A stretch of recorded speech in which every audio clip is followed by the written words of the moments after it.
Você já parou para pensar que a divisão do reino de Israel depois de Salomão pode não ser apenas um episódio antigo e distante da história bíblica, mas um espelho profético do que está acontecendo hoje com a igreja? Como pode o povo de Deus, antes unido em torno de uma só fé, agora estar dividido, enfraquecido e, muitas vezes, confuso diante de tantas vozes, doutrinas e escândalos? E mais importante, o que essa divisão revela sobre o nosso tempo e como podemos, à luz da palavra de Deus, discernir o caminho da fidelidade em meio à grande apostasia? Neste vídeo, você vai entender como os erros do passado estão sendo repetidos agora e como evitar cair nos mesmos enganos. Fique comigo até o final, porque essa mensagem é um chamado à vigilância, à restauração e à firmeza na fé.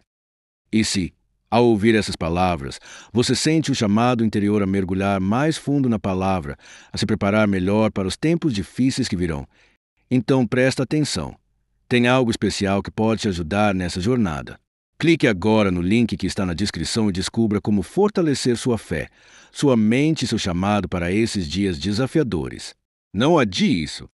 Vamos voltar ao tempo de Salomão. Israel estava no auge de sua glória. Um povo próspero, respeitado entre as nações, vivendo sob a sombra do templo recém-construído. A glória de Deus havia enchido a casa, e o nome de Salomão ecoava com reverência entre os reis da terra. Aparentemente, era o cenário perfeito, mas, por trás da beleza do ouro e da imponência das colunas, havia rachaduras profundas. O rei, que no início de seu reinado havia pedido sabedoria a Deus, começou a fazer concessões perigosas. Em nome de alianças políticas e expansão territorial, casou-se com mulheres estrangeiras e permitiu que altares pagãos fossem erguidos.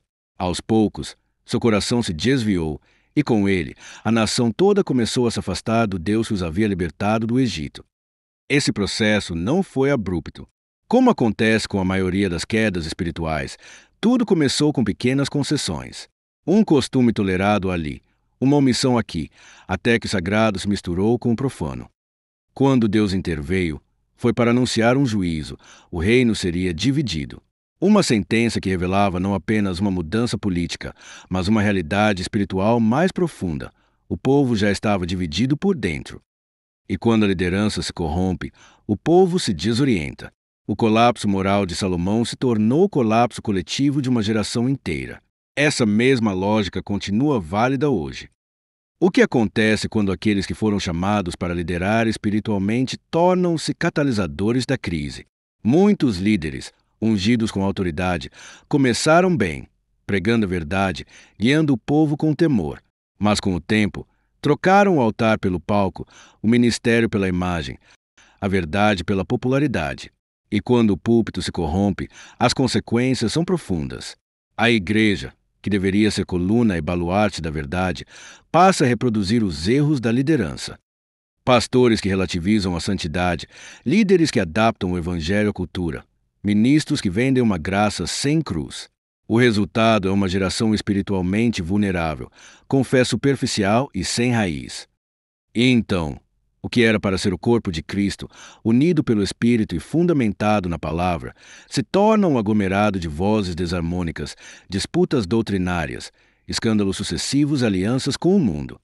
É como se estivéssemos revivendo o exato momento após a morte de Salomão, quando 10 tribos romperam com a casa de Davi e fundaram o Reino do Norte, sob o comando de Jeroboão. O Reino do Sul, Judá, manteve a linhagem davídica, mas ambos agora viviam sob tensão e inimizade. A unidade se foi. A comunhão foi rompida. O povo, antes um só, agora estava fraturado por dentro. Jeroboão, temendo que seu novo povo voltasse a Jerusalém para adorar, decidiu criar seus próprios centros de adoração em Betel e Dan. Estabeleceu sacerdotes que não eram levitas, instituiu festas alternativas, reinventou o culto a Deus, mas à sua maneira. Uma forma distorcida de devoção, moldada não pela obediência à revelação divina, mas pela conveniência política. O culto perdeu sua essência. O sagrado foi domesticado. O altar se tornou plataforma de manipulação. Infelizmente, essa realidade não é estranha à nossa geração. Quantas comunidades hoje levantam altares e carregam o nome de Deus, mas não refletem sua glória? Quantos cultos se tornaram palcos de performance, onde o centro não é Cristo crucificado, Mas o entretenimento? Quantas doutrinas têm sido fabricadas para agradar, suavizar, reter seguidores, em vez de confrontar e libertar? A apostasia se veste com trajes modernos. Ela não grita, ela sussurra. E muitas vezes vem acompanhada de luzes. São as promessas que brilham por fora, mas estão vazias por dentro. A apostasia moderna tem 3 faces principais. A primeira é a doutrinária, quando verdades eternas são negociadas, omitidas ou distorcidas. A segunda é moral, quando a santidade é abandonada em nome da inclusão e da tolerância. E a terceira, talvez a mais sutil, é a espiritual, quando a fé passa a ser medida por sensações, experiências emocionais, e não pelo conhecimento da verdade.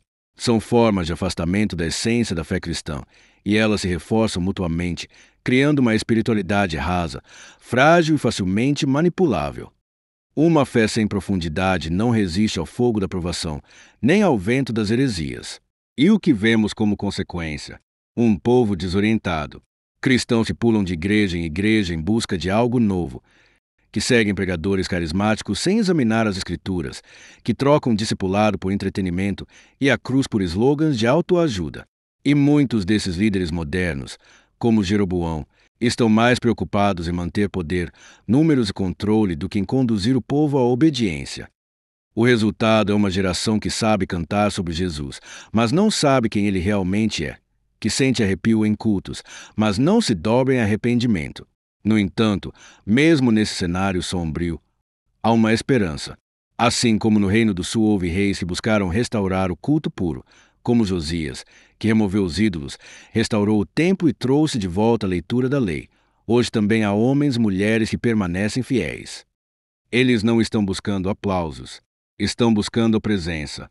São aqueles que jejuam em secreto, que intercedem pela igreja, que choram pelos pecados do povo. Pessoas comuns, mas com o coração queimando pela verdade. Eles são o remanescente de Deus, os que não se dobram, os que não negociam. Você já parou para pensar se é um deles? Será que sua vida está sendo moldada pela palavra ou por convenções humanas? Será que sua fé tem raiz ou é apenas aparência? Estamos em dias proféticos. E o que está acontecendo ao nosso redor é mais do que uma crise institucional, é uma batalha espiritual. Como Paulo escreveu em 2 Tessalonicenses capítulo 2, a apostasia precederia a manifestação do homem do pecado. E ela já está em curso, não como algo externo apenas, mas como uma infiltração lenta e sutil, que começa no coração, passa pelo púlpito e se espalha pelo povo. Jesus sabia que a verdadeira unidade de seus discípulos seria testada. Por isso, orou, para que todos sejam um, como tu, ó Pai, o és em mim e eu em ti. Essa unidade não é feita de acordos humanos ou pactos denominacionais. Ela nasce da verdade. Sem verdade, não há unidade duradoura. O que vemos hoje são muitas tentativas de juntar fragmentos sem tratar o pecado que causou a fratura. Mas Deus não cola os cacos, Ele faz novo. Ele chama a santidade, a fidelidade, a pureza. A unidade espiritual que resiste à apostasia é aquela firmada em Cristo em Sua palavra. Por isso, não se engane. A restauração não virá por movimentos populares, nem por estratégias humanas. Ela começa com indivíduos, com aqueles que, em silêncio, retornam à oração, ao jejum, ao estudo profundo das Escrituras. Com líderes que preferem pregar verdades impopulares, agradar as multidões. Com pais que ensinam seus filhos a temer ao Senhor. Com igrejas que abrem mão da fama para viver o evangelho simples e poderoso de Jesus. Se você deseja ser parte dessa restauração, há 3 atitudes indispensáveis. Primeiro, discernimento. Num tempo em que tudo parece aceitável, discernir é vital. Hebreus capítulo 5, versículo 14, fala sobre crentes maduros que têm os sentidos exercitados para distinguir o certo do errado. Segundo, firmeza doutrinária. Não se trata de rigidez teológica, mas de fidelidade bíblica. Segundo João capítulo 1, versículos 9, nos adverte que quem não permanece na doutrina de Cristo não tem Deus. E terceiro, unidade espiritual. Não qualquer unidade, mas a que vem da submissão comum à verdade. Efésios capítulo 4, versículo 13 fala sobre chegarmos à unidade da fé e do pleno conhecimento do Filho de Deus. A linha entre verdade e engano está cada vez mais tênue. O barulho é grande, os caminhos são muitos, mas a cruz continua sendo estreita. Jesus continua sendo o único caminho. Este vídeo não é um julgamento, é um chamado. Um clamor àqueles que ainda conseguem ouvir a voz do Espírito em meio à tempestade. Você pode fazer parte do remanescente, mas a decisão é sua. Vai seguir a multidão ou vai se levantar como voz profética em sua geração? Vai tolerar o erro ou vai permanecer na verdade? Se essa mensagem falou com você, eu te convido a fazer parte dessa restauração. Curta este vídeo, compartilhe com alguém que precisa ouvir isso e se inscreva no canal, porque aqui nós não vamos negociar a verdade. E não se esqueça, se você deseja crescer no conhecimento da palavra de Deus e entender mais profundamente as verdades das Escrituras, eu tenho uma indicação que vai transformar sua jornada espiritual. Clique agora no link que está na descrição e descubra como mergulhar ainda mais fundo nas riquezas insondáveis da palavra de Deus. Não perca essa oportunidade.